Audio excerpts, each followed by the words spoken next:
আল্লাহর নবীদের চাচি আম্মা হযরত উম্মে ফাজাল তিনি আনন্দিত হয়ে তিনি বাড়ি ফিরে গেলেন। ও বাবা মুসলমান ভাইরা, হযরত উম্মে ফাজাল তিনি বিশ্বাস করে নিলেন নবী যেটা বলেছেন সত্য। নবী নন্দিনী খাতুনে জান্নাত ফাতেমা তাজহারা রাদিয়াল্লাহু তাআলা আনহা ইনার গর্ভে যে বাচ্চাটা আছে এটা পুত্র সন্তান। জুড়ে বলো ফাতেমা পুত্র সন্তান প্রসব করবে, বাচ্চাটা আমার কোলে আসবে, আমি উম্মে ফাজালকে বড় ভালোবাসবো। আল্লাহর নবী স্বপ্নের কথা বলে দিয়েছেন। হযরত আব্দুল্লাহ বিন আব্বাস থেকে হাদিস খানা, তিরমিজি শরীফের হাদিস। আল্লাহর নবী সাল্লাল্লাহু আলাইহি ওয়াসাল্লাম দরদি নবী আমার হযরত হুসাইন পাক রাদিয়াল্লাহু তাআলা আনহু ইনার সম্পর্কে নবী আমার বলেছিলেন, আল্লাহর নবীজি দোজাখানের বাদশা রাহমাতুল লিল আলামিন নবী আমার মদিনার বুকে হযরত হুসাইন যেই দিন জন্মগ্রহণ করেছিলেন, পৃথিবীর মানচিত্রে আমাদের দেশে বাচ্চা হলে পারে ও মুসলমান নার্সিং হোমে নানা যায় নাই তো নানি যায়, দাদা যায়, দাদি যায় নাকি, কিন্তু নবীর নাতি নবী পাকের নওয়াজা ইমাম হুসাইন পাক দুনিয়ার জমিনে মদিনাতুল মুনাওয়ারাতে ও মুসলমান সোমবারের শুভে শাদিকে আল্লাহর নবীজি নাতি হয়ে মদিনার জমিনে এসেছিলেন হযরত হুসাইন পাককে দেখার জন্য। এক নয় দুই নয় বাবা 24,000 আল্লাহ পাকের মালাইকা হুসাইন পাককে জিয়ারত করেছিলেন। জোরে বলুন সুবহানাল্লাহ। আল্লাহর নবীজির তত্ত্ব পৃথিবীর জমিনে আপনাদেরকে বলে, হুসাইন পাক দুনিয়াতে জন্মগ্রহণ করেছে সোমবারের দিন শুভে শাদিকের সময়। মদিনার মানুষের কাছে খবর নাই, মাওলা আলীর কাছে খবর নাই। আলী এসেছে নামাজের জন্য মসজিদে নববীতে, আবু বকর এসেছে মসজিদে নববীতে নামাজ পড়ার জন্য, বেলাল এসেছে মসজিদে নববীতে নামাজ পড়ার জন্য, উসমান এসেছেন নবীজির মসজিদে নববীতে নবীর পিছনে নামাজ পড়ার জন্য। ও মুসলমান বাবাজি ভাইরা, মদিনার জমিনে যত সাহাবী আল্লাহর নবীজির মসজিদে নববীতে ঢুকে গেছে নবী মুস্তাফার ইমামতিতে পেছনে নামাজ পড়ার জন্য। আব্বাজি আপনাদেরকে সুন্দর কথা বলে যায়, আমার নবী মুস্তাফার কাছে মালাইকা এসে আমার নবীকে স্বাগতম জানায়, আমার নবীজির কাছে এসে মোবারকবাদ জানায়। কেন কেন কেন? আমার নবী বললেন হুসাইন আমার থেকে, আমি নবী হুসাইন পাক থেকে। নবী যেই দিন মদিনাতে এসে নবী আমার মক্কাতে যেই দিন দুনিয়াতে এসেছিলেন, আমার আল্লাহ পাক ওই দিনটাতে কোরআন মাজিদের ভিতরে নবীর কদম লাগার কারণে আমার আল্লাহ মক্কার কসম খেয়েছেন। জোরে বলুন সুবহানাল্লাহ। আমার আল্লাহ পাক বলছেন লা উকসিমু বিহাদাল বালাদ, আমার আল্লাহ পাক নবীকে বলেন নবী গো আপনি নবীর কারণে আমি আল্লাহ মক্কার কসম খেয়েছি। জোরে বলুন সুবহানাল্লাহ। আমার নবী বলেছিলেন মাওলা গো সাবা মারওয়া আছে বলে নাকি, মুজদালিফা আমিনা আছে বলে নাকি, আয় আল্লাহ এমন করে জমজম কূপ আছে এই জন্য নাকি, এমন করে জান্নাতি পাথর হাজারে আসওয়াদ আছে বলে নাকি, হযরত ইসমাঈল জাবিউল্লাহ কদম লাগায় আপনার স্পট আছে বলে নাকি। আমার আল্লাহ পাক বলেছিলেন ওয়া আনতা হিল্লুম বিহাদাল বালাদ, আমার আল্লাহ পাক বলেছিলেন হাবিব আপনি মা আমিনার গোজে শেখে মহতে মক্কায় যেই দিন কদম রেখেছেন এই কদমের ধুলাবালি চুমা খেয়েছি বলে আমি আল্লাহকে বড় ভালো লেগেছে, এই জন্য মক্কার শপথ খেয়েছি। জোরে বলুন সুবহানাল্লাহ। নবীজির ইতিহাস ওঠার বাবা, নবী যেই দিন মক্কাতে এসেছিলেন আমার আল্লাহ পাক রব্বুল আলামিন সমস্ত মালাইকাকে জান্নাতের ফুল দিয়ে, জান্নাতের আপনার ফুলের তোড়া দিয়ে, জান্নাতি খুশবু দিয়ে, জান্নাতি পানি দিয়ে আমার নবীজির মা আমেনার সাগিনাতে পাঠিয়েছিলেন। জোরে বলুন হুসাইনের কি মূল্য? নবী আমার বলছে হুসাইন আমার থেকে, কথাটা মনে রাখবেন, হুসাইনের কত মূল্য মুসলমান। আল্লাহর নবী মসজিদে নববীতে নামাজ পড়াচ্ছেন, ইমামতি করছেন নবী, সমস্ত সাহাবী হলেন মুক্তাদি। আমার নবীর কাছে মালাইকা এসে মোবারকবাদ স্বাগতম জানায়, নবী গো ইয়া রাসূলুল্লাহ ইয়া হাবিবাল্লাহ আপনার কলিজার টুকরা খাতুনে জান্নাতের কলিজা হয়েছে। জোরে বলুন সুবহানাল্লাহ। মদিনার কোন মানুষের খবর নাই যে খাতুনে জান্নাত সন্তান প্রসব করেছে মক্কা মদিনাতে। আমার নবীজির কাছে খবর, আল্লাহর নবীজি সালামটা ফিরিয়েছেন। হযরত আব্বাস আব্দুল্লাহ বিন আব্বাস বলতেছেন নবীজি ফজরের নামাজ সালামটা ফিরাবার পর আমাদের দিকে নবী মুস্তাফার চেহারা ওয়াজে ঘুরিয়েছে মনে হচ্ছে 14 তারিখের চন্দ্র উদিত হয়েছে জোরে বলুন হযরত আব্বাস বলছেন নবী যেই ঘুরেছেন আল্লাহর নবীদের চেহারা এত সুন্দর আব্দুল্লাহ বিন আব্বাস বলতেছেন নবীর চেহারা সকাল সকাল যদি কেউ দেখতো সারা দিন তাকে ক্ষুধা লাগতো না মনটা যার খারাপ নবীর চেহারা দেখলে মনটা ভালো হয়ে যেত শরীরটা যার খারাপ নবী দেখলে আল্লাহর নবীর চেহারা দেখলে পারে সারা দিন ভোগ পিপাসা তারে লাগতো না নবীর চেহারা কত সুন্দর হযরত আব্দুল্লাহ বিন আব্বাস বলেন নবী যে আপনার চেহারা ফিরিয়েছেন নবী আমার যে মুড়েছেন সাবিদের দিকে নবী আমার দেখেছেন আইনা আলী ইবনে আবি তালিব কোথায় আছো আলী আবু তালিবের বেটা হযরত আলী সদর থেকে উঠে কাতার থেকে উঠে বললেন লাব্বাইক লাব্বাইক লাব্বাইক ইয়া রাসূলুল্লাহ লাব্বাইক ইয়া হাবিবাল্লাহ নবীজি আল্লাহর নবীর কাছে মাওলা আলী উপস্থিত আমার নবী দাঁড়িয়ে গেছেন আলীর কারণে আলী দাঁড়িয়ে গেছেন নবীজির কারণে আল্লাহর নবী বলেন আলী চলো এতটুকু আমার নবী বলেছেন আমার নবী কাউকে আর কিছু বলেন না মদিনার সাহাবী মসজিদে নববীতে ইমাম আপনার মুক্তাদি তিনারা মুসাল্লায় বসে আছেন আমার নবী বলেন আলী আমি যাব আগে আগে আলী তুমি মনিব হয়ে আলী তুমি গোলাম হয়ে আমি নবী যাব আকা হয়ে আগে আগে তুমি আপনার গোলাম হয়ে আমি নবী যাবে পিছু পিছু জোরে বলুন সুবহানাল্লাহ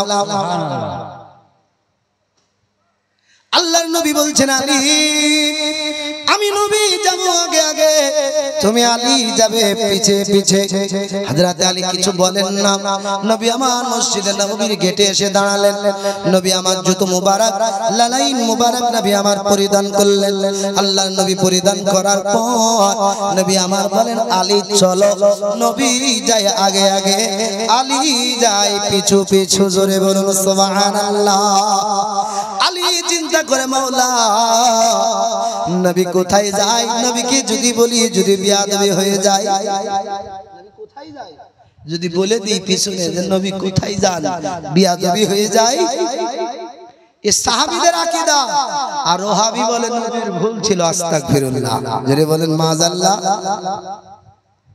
কিছু দল আছে জুলখায়েশের সারার দল যে নবীর ইনসাফ নিয়ে কথা বলেছিল নবী মাল বন্টন করছে তারা বলেছিলেন নবী গো আপনি যেমন মাল বন্টন করছেন আপনার ইনসাফ ঠিক হচ্ছে না তো নবী আমার বলেছিলেন পৃথিবীর জমিনে আল্লাহর পরে নবীর পরে কার ইনসাফ ঠিক আছে কি গো নবীর পরে কার ইনসাফ হতে পারে ঠিক হযরত ওমর খাপ থেকে তলোয়ার বের করে নবীকে বলেছিলেন ইয়া রাসূলুল্লাহ ইজাজত দিন এই বদবখ গুস্তাখে রাসূলের মুন্ড ছেদ করে দেব নবী বলেছিলেন তলোয়ারটা খাপে রাখো আল্লাহ রাসূল বলেছিলেন এর গোষ্ঠীর বংশ কিয়ামত পর্যন্ত আসবে জোরে বলুন আজও দেখবেন নামাজ পড়ে ঠিকই কপালে দাগ বুঝেছেন না নামাজ পড়ে ঠিক দাঁড়িয়ে আছে কিন্তু নবী মুস্তাফার ব্যাপারে কথা এত খারাপ বলে মনে হয় যার বাপের বিরুদ্ধে বলছে কি গো নবীর ব্যাপারে এমন কথা বলে মনে হচ্ছে চাচার বিরুদ্ধে বলছে আস্তাগফিরুল্লাহ নবী আমার বলেছে উম্মত এর বংশ বুনিয়াদ থাকবে তারা আমি নবী মুস্তাফার পিছনে পিঠ পিছে কথা বলবে বুঝা গেল বাপ তা আছে না ওহাবীর জাত নবীর ইনসাফের নবীর ইলমের ব্যাপারে নবী মুস্তাফার রাহমাতুল লিল আলামিন নবী হিসাবে তারা বদবখত করেছে নবীকে মিথ্যুক বলেছে নবীকে লোভী বলেছে আস্তাগফিরুল্লাহ মাযাল্লাহ আব্বাজান মুসলমান ভাইরা হযরত আলী রাদিয়াল্লাহু তাআলা আনহু বলেন না নবী কোথায় যান যদি বেয়াদবি হয়ে যায় আর আমার নবীজি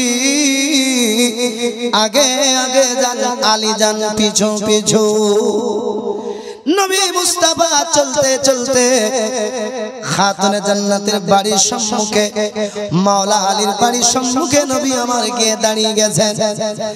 নবীজিকে আলী কিছু বলেন না, ইয়া রাসূলুল্লাহ নবীজি মসজিদে নববীতে এখনো দোয়া হয় নাই, ইয়া রাসূলুল্লাহ মসজিদে নববীতে সাহাবীরা নবী গো আপনার জন্য অপেক্ষায় রত আছে, ইয়া রাসূলুল্লাহ এই জায়গায় কেন এলেন? আলী বলেন না যদি বেয়াদবি হয়ে যায়। আমার নবী ডাকতে বলে আলী আমি যাব তোমার ঘরে নবী নন্দিনীর কাছে, খাতুনে জান্নাতের কাছে। ওগো আলী তুমি ততক্ষণ যাবে না আমি নবীজি যতক্ষণ না ইজাজত দেব। ওগো আলী তুমি ততক্ষণ প্রবেশ করবে না আমি নবী যতক্ষণ না তোমাকে ইজাজত অর্ডার দেব। আলী গো মদিনার কেউ জানো আমার বিনা অর্ডারে না প্রবেশ করে। হযরতে আলী তিনি দাঁড়িয়ে গেলেন। ও মুসলমান বাবাজি ভাইয়েরা, আল্লাহর নবীজিকে আলী বললেন নবী গো কেন যান? আল্লাহর নবী বলেছিলেন আলী তোমার ঘরে তোমার ছোট পুত্র হয়েছে, আমার বেটি খাতুনে জান্নাতে লাখতে জিগার হয়েছে, ছোট পুত্র হয়েছে। আল্লাহর নবী সাল্লাল্লাহু তাআলা আলাইহি ওয়াসাল্লাম দরদি নবী আমার হযরতে খাতুনে জান্নাতের কাছে যেই প্রবেশ করেছেন, নবী মুস্তাফার কাছে আপনার নবী যেই দাঁড়িয়ে গেছেন, খাতুনে জান্নাত নবীজির রিসপেক্ট নবীর সম্মানে নবীর তাজিমে দাঁড়িয়ে গেছেন। আসসালাতু ওয়াসসালামু আলাইকা ইয়া রাসূলুল্লাহ, আসসালাতু ওয়াসসালামু আলাইকা ইয়া হাবিবাল্লাহ। নবীজিকে সালাম দিয়ে খাতুনে জান্নাত দাঁড়িয়ে গেছেন। আমার নবীজি খাতুনে জান্নাতকে সালাম দিয়েছেন। নবী আমার বলছে ফাতেমা কতক্ষণ থেকে দেখেছো? ও ফাতেমা এই ছেলেটা সম্পর্কে একবার বলো, কার মতো লাগে দেখতে? হযরতে ফাতেমা তাজ-জাহরা রাদিয়াল্লাহু তাআলা আনহা তিনি বলেছিলেন ইয়া রাসূলুল্লাহ ইয়া হাবিবাল্লাহ নবী গো এই ছেলেটা যখন থেকে প্রসব হয়েছে আমি ফাতেমা দুই নজর দিয়া তো ভালো করে দেখেছি। ইয়া রাসূলুল্লাহ এই ছেলেটার মধ্যে আপনি নবীজিকেও দেখা যায়, মাওলা আলী কেউ দেখা যায়। সুবহানাল্লাহ সুবহানাল্লাহ। আল্লাহর নবী বলেছিলেন ফাতেমা সত্য বলেছো, সত্য বলেছো, তুমি খুব মনোযোগে দেখেছো। আল্লাহর নবী সাল্লাল্লাহু তাআলা আলাইহি ওয়াসাল্লাম দরদি নবী আমার হযরতে হুসাইন পাক রাদিয়াল্লাহু তাআলা নুকে নবী আমার কোলে নিয়ে হুসাইনকে চুমা দিয়েছেন। নবী আমার লালন আপনার আদর করতেছেন। এইদিকে মসজিদে নববীর যত সাহাবী এদের ভিতরে একটা হই আপনার হল্লো শুরু হয়ে গেল, একটা আপনার কেমন আওয়াজ শুরু হয়ে গেল, কেমন হইচই শুরু হয়ে গেল। সাহাবীরা বলেন নবী গেলেন কোথায়? নবী এখনো আসেন নাই, নবী সালামটা ফিরিয়েছেন। ও মুসলমান এখন আমাদের দেশের ইমাম যদি ফজরের নামাজ পড়ে দিয়ে বেরিয়ে যায়, মুসল্লি বলবে হয়তো বাথরুম গিয়েছে নাকি গো, নয়তো মোবাইল কোনো সমস্যা হয়েছে, নয়তো ঘরে গিয়েছে, এখন আসেই না, তো মুসল্লি ঝামেলা লাগাবে। ইমাম তুমি ইমামতি করছো, তুমি দোয়া না করে তুমি বাইরে গিয়েছো, তোমার কাল থেকে চাকরি শেষ, বলবে না? সাহাবীরা নবীর জন্য লালায়িত। সাহাবীরা বলছেন নবী গেল কোথায়, নবী গেল কোথায়, নবী এখনো আসেন নাই, নবী পাবো কোথায়, নবী বা গেলেন বা কোথায়? সাহাবী রাসূল হযরত আবু বকর সিদ্দিক রাদিয়াল্লাহু তাআলা এর কাছে গিয়ে উপস্থিত। আবু বকর রাদিয়াল্লাহু তাআলা মসজিদের এক কোণায় নববীর এক কোণায় বসে বসে তাসবিহ টানতেছেন, আল্লাহর জিকির করতেছিলেন। সাহাবীরা বলেন আবু বকর নবী সালাম ফিরে আলীকে নিয়ে গেছেন কোথায় কারো জানা নাই। জোরে বলুন সুবহানাল্লাহ। ও আবু বকর আপনি তো নবীজির দোস্ত, আপনি তো দুঃখের সাথী সুখের সাথী। আবু বকর নবী গেছেন কোথায় একবার বলুন।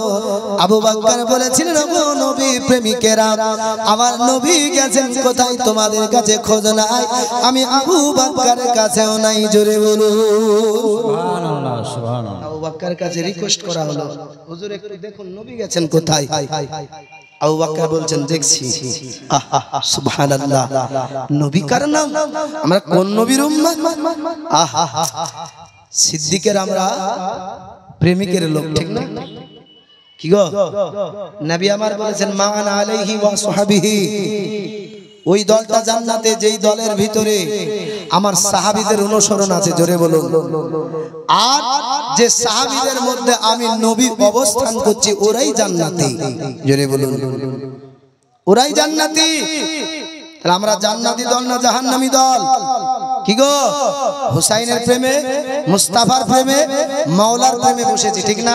কি গো, একটু হাত তুলে বলেন, ঠিক কি না? তাহলে আমরা জান্নাতি না জাহান্নামী? জান্নাতি। আব্বা এখন আবু বকর সিদ্দিক রাদিয়াল্লাহু তাআলা আনহু বলছেন, দেখছি আমার নবী পাকের দোস্ত আবু বকর সিদ্দিক রাদিয়াল্লাহু তাআলা আনহু মসজিদে নববী থেকে বেরিয়ে মসজিদে নববীর গেট থেকে নবী আমার লারাইন মুবারক, জুতো মুবারক নবী আমার পরিধান করে মাওলা আলীর ঘরে গিয়েছেন। মদিনার কোন মানুষের কাছে খবর নাই, জোরে বলুন সুবহানাল্লাহ।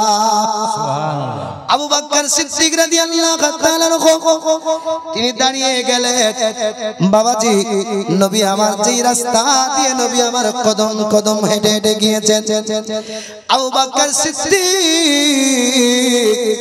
তিনি নবীজির নবুয়তে খুশবু শুনতে শুনতে আলীর বাড়ির দরওয়াজায় দাঁড়িয়ে গেছে। সুবহানাল্লাহ, সুবহানাল্লাহ। নবীর নবুয়তের খুশবু শুনতে শুনতে আলীর ঘরটার সম্মুখে আলীকে সালাম দেওয়া হলো। আলী বলছেন, আবু বকর কেমন করে আপনি এলেন? কেমন করে? মদিনার কোন বাচ্চা, মদিনার কোন সাহাবী, মদিনার কোন মহিলা জানে না যে আমার নবী ফজরের নামাজ সালাম ফিরে আলীর বাড়িতে এসেছে, খাতুনে জান্নাতের বাড়িতে এসেছে। হযরত আবু বকর সিদ্দিক বলেছিলেন, আলী আমি জানি না নবী গেছেন কোথায়, আমি বুঝি না নবী গেছেন কোথায়, কিন্তু নবী আমার যেই জায়গা থেকে মদিনার নববী থেকে নবীর কদম শুরু হয়েছে, আমি আবু বকর নবুয়তের খুশবু শুনতে শুনতে ওগো আলী তোমার দরওয়াজায় এসে দাঁড়িয়ে গেছি।